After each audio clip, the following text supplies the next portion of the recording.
Hey, what is up, everybody? This is Stevie Breach coming to you here today. I am out driving on my lunch.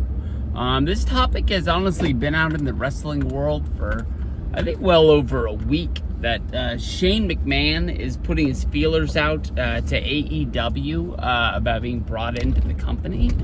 I don't really understand this at all. I, like everybody, wants to hear, here comes the money. I don't think that Shane McMahon is in bad standing with WWE. I don't know why he would want to go to AEW unless it's something like they want to try and build on McMahon versus McMahon, which I don't really think is the way that AEW is going to want to be pushing the company. They've kind of been against the Tony versus Vince. They don't really want to push that storyline out there. I don't really know where Shane fits in, even if he's able to bring the Here Comes the Money theme with him. I think that as a one-off, I think that he would be a fun addition to the show as a one-time deal, where he comes out there. But I don't really see, are they going to want to bring him in as a commissioner? I don't understand bringing him in as a full-time talent, wrestler. That doesn't make a lick of sense to me, honestly.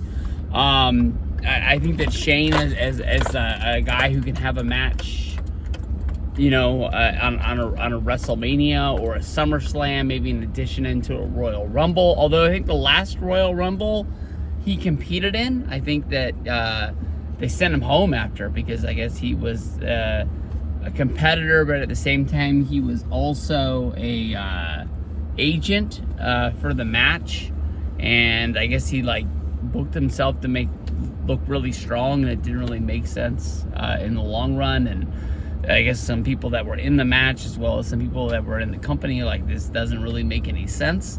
I kind of thought maybe he was kind of booking himself for the last time because of how, he was getting up in age, and maybe he wanted to go out like that. I've always thought that Shane being added into the WWE Hall of Fame makes sense. I don't see Shane as somebody who wants to be day-to-day, making the weekly trip, whether if he is... They got 3 shows, whether if he's showing up to the Saturday show, whether if he's on the Friday show. I don't see him wanting to make the towns. I think his kids are getting older, with his kids, going into college as heavily recruited, sports players. I think that he's going to be wanting to see them as much as he can. As Kevin Nash put it, he married into money. For some reason, they thought that it was a mayonnaise or a mustard company that his wife has a lot of money from. But, I don't know. It doesn't really make a lot of sense to me.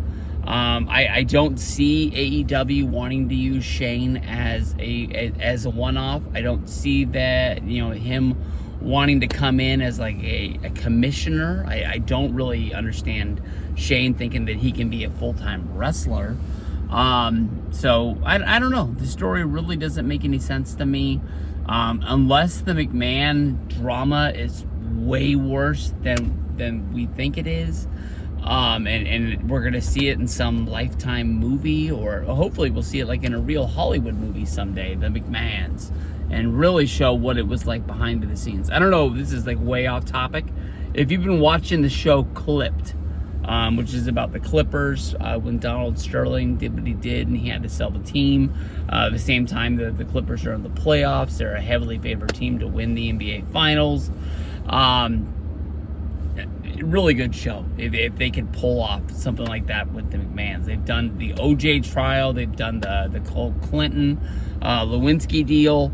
I don't know. I think it's a really, really good show. I think it's the third in a series of shows. They don't really all fit together, but they're all American tragedies or American soap operas that played out in real life. They find a way to bring to the small screen. I don't know. It just doesn't make sense that, you know, Shane wouldn't be brought in by Triple H or Stephanie unless there's maybe some behind the scenes power play that went down, I guess, around the time of like WrestleMania 32 about 10 years ago, because Shane came back as like an on-screen commissioner for a while, and then he just kind of disappeared one day, stopped showing up to work. I think he was running, he ran Raw, and then he got moved over to SmackDown as a part of like, you get one, you get the other. So I don't know, we'll see. But to me, you know, where there's smoke, there's fire in the wrestling business, but this here really doesn't make a lot of sense to me.